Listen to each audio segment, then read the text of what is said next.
स्वागत है दोस्तों। प्रेरक कहानियाँ में आज की नई कहानी है मेहमान बहू। बहू, तुम अब आ रही हो। मेरी सारी बहनों की बहुएं यहाँ 2 दिन से रुकी हुई हैं और तुम हो कि मेहमानों की तरह आ रही हो। वो सब मिलजुल कर यहाँ काम करा रही हैं और एक तुम हो।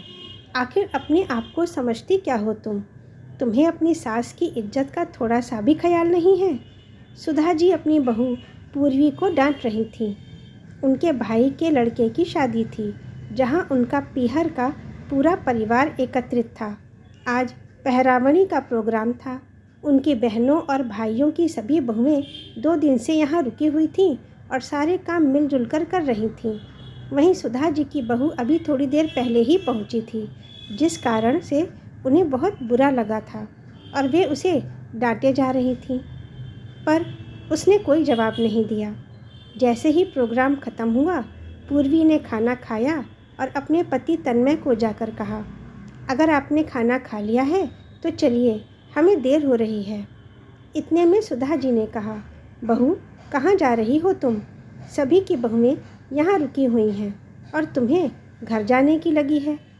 अब कल तो बारात ही है, तो यहीं रुक जाओ। सबके साथ रुक करके शादी एंजॉय क्यों नहीं करती? तुम यहाँ रुकोगी तो सबको अच्छा लगेगा। तुम भी तो देखो तुम्हारे ससुराल में शादियाँ कैसे होती हैं। देखिए मम्मी जी, शादी कोई दूर तो हो नहीं रही, पास ही की तो शादी है, तो रुकने की क्या ज़रूरत। कल फिर आ जाएंगे। फिर तन्मय से बोली, चलिए तन्मय जी, देर हो रही है। तन्मय और सुधा जी को बुरा तो लगा, लेकिन इतने लोगों के बीच बतंगड़ बनाना ठीक नहीं समझा। तन्मय चुपचाप पूर्वी को लेकर वहाँ से निकल गया। घर आकर तन्मय ने पूर्वी से कहा, अगर वहाँ रुक जाती तो कुछ बिगड़ नहीं जाता क्या? अपने ही ससुराल की शादी में मेहमानों की तरह जा रही हो। अगर रुक जाती तो माँ और मामा मामी को भी अच्छा लगता, लेकिन तुम और तुम्हारा ईगो कोई नहीं समझ सकता। अरे क्या गलत किया मैंने? थोड़े दिन पहले आप ही लोगों ने मुझे बताया था कि यदि घर की कोई शादी आपके शहर में ही हो तो किस तरीके से जाया जाता है। मैं तो आप लोगों के बताए अनुसार ही चल रही हूँ, तो बुरा क्यों लग रहा है? पूर्वी ने भी पलटकर जवाब दिया, तो इस बात का बदला तुम मेरी माँ से ले रही हो? शर्म नहीं आती तुम्हें? बहू हो, बहू की तरह रहो ना। पूर्वी, तुम पहले से बहुत बदल गई हो, तन्मय ने चिढ़ते हुए कहा। हाँ, वक्त के साथ सभी को बदल जाना चाहिए, इसलिए मैं भी बदल गई। वैसे आप लोगों को ऐसी ही बहू पसंद थी। ये सुनकर तन्मय चुपचाप अपने कमरे में चला गया और चेंज करके दूसरी तरफ मुंह करके सो गया। पूर्वी को भी बिस्तर पर लेटे लेटे अपने भाई की शादी याद आने लगी, जब वो अपने भाई विनय के ठीक लगन वाले दिन अपने मायके पहुंची थी। घर पहुंचते ही वहां बैठे रिश्तेदारों ने तो उसे टोकना शुरू कर दिया, पूर्वी बेटा तू कब आई? आखिर आज आने का मौका मिल गया तुझे। हाँ चाचा जी, बस अभी अभी आई हूँ। अरे तू तो बड़ी बहन है, तुझे तो पहले ही आ जाना चाहिए था, और तू मेहमानों की तरह आ रही है। भला यह भी कोई बात हुई? वहाँ बैठे ताऊ जी ने कहा। तभी ताई जी भी अंदर से आते हुए बोली, मेरी बेटी तो अपने भाई की शादी में 1 महीने पहले ही आ गई थी।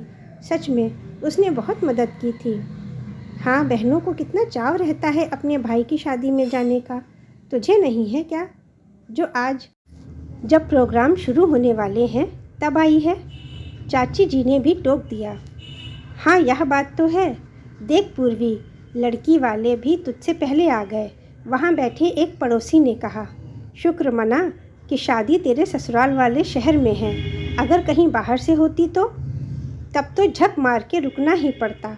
ऐसा कहकर चाची हंसने लगी। अब पूर्वी क्या बोलती, बस अपने परिवार वालों की बातें सुनने के अलावा कुछ ना कह सकी। कहे भी तो क्या कि ससुराल वालों ने आने नहीं दिया। आज पूर्वी के भाई विनय का लगन आने वाला था और पूर्वी अपने ससुराल वालों के साथ लेट पहुंची। यहाँ तक कि लड़की वाले भी वहाँ आ चुके थे। थोड़ी देर में लगन का प्रोग्राम शुरू हो गया और उसके बाद सब लोगों ने भोजन किया। और लड़की वाले विदा हो गए। लड़की वालों के जाने के बाद तन्मय पूर्वी को बुलाने आया। पूर्वी, प्रोग्राम ख़त्म हो गया है, अब जल्दी निकल लेते हैं, चलो। लेट निकलना अच्छा नहीं होता, टाइम से निकलेंगे तभी घर पर टाइम से पहुंचेंगे। तन्मय जी, मेरे भाई की शादी है, आज से प्रोग्राम भी शुरू हो गए हैं, क्या मैं यहाँ शादी तक रुक नहीं सकती? पूर्वी ने एक बार हिम्मत करके कहा। देखो, इस बारे में हमारी बात घर पर ही हो चुकी है, फिर दोबारा ये सवाल पूछने का कोई फ़ायदा नहीं है। अब मैं बेवजह की बहस नहीं करना चाहता हूँ, तुम जल्दी करो, मैं और मम्मी तुम्हारा बाहर इंतज़ार कर रहे हैं। तन्मय ने दो टूक जवाब दिया और बाहर चला गया। पूर्वी ने मन महसूस कर रिश्तेदारों के बीच बैठी अपनी माँ को बुलाया और उनसे घर जाने की इजाज़त मांगी। तो माँ ने कहा, बेटा तू जा रही है, अब तो शादी तक यहीं पर रुक, क्या मेहमानों की तरह आएगी जाएगी? यहाँ लोग तरह तरह की बातें बना रहे थे, सुना था ना तूने? आखिर क्या जवाब दूँ मैं लोगों को कि मेरी खुद की सगी बेटी यहाँ क्यों नहीं रुक रही? अब मम्मी मैं क्या बोलूँ, आप तो समझो। मेरी सासू माँ और तन्मय जी का कहना है कि शादी पास की पास ही तो है, तो रुकने की क्या ज़रूरत है? दोनों मान ही नहीं रहे। मैंने कोशिश करके देख ली। पूर्वी रुआंसी होकर बोली, शादी पास की पास में है, लेकिन तेरे अपने परिवार में है, और बेटी नहीं रुकेगी तो तुम कहो तो मैं बात करूं? नहीं माँ, आपको पता है ना ये लोग कैसे बात पकड़ते हैं, फिर उसके बाद 10 बातें सुनाते हैं। बेवजह यहाँ शादी का काम बिगड़ेगा। बोलते बोलते वो चुप हो गई। अब इसके आगे माँ क्या कहती? बेवजह बेटी की जान को आफत हो जाएगी, ये सोचकर माँ ने कहा, ठीक है, पर कल जल्दी आ जाना। कहकर माँ ने पूर्वी और उसके ससुराल वालों को विदा किया। पूरी शादी में पूर्वी एक मेहमान बनकर ही रह गई। हर प्रोग्राम में सुबह 10-11 बजे तक वहाँ पहुँचती और प्रोग्राम ख़त्म होने के बाद खा पी कर विदा हो जाती, सिर्फ इसलिए कि उसके ससुराल वालों का मानना था कि शादी पास ही में तो है, तो रुकने की क्या ज़रूरत। पूर्वी को बुरा बहुत लगता, लेकिन घर में कलेश होगा यह सोचकर कह भी कुछ नहीं पाई। 1-2 बार माँ ने पूर्वी की सास को कहा भी, तो उन्होंने बहाना बना दिया कि ये तो बच्चे ही जाने, मैं क्या बताऊँ। पर घर आकर पूर्वी को बहुत सुनाया।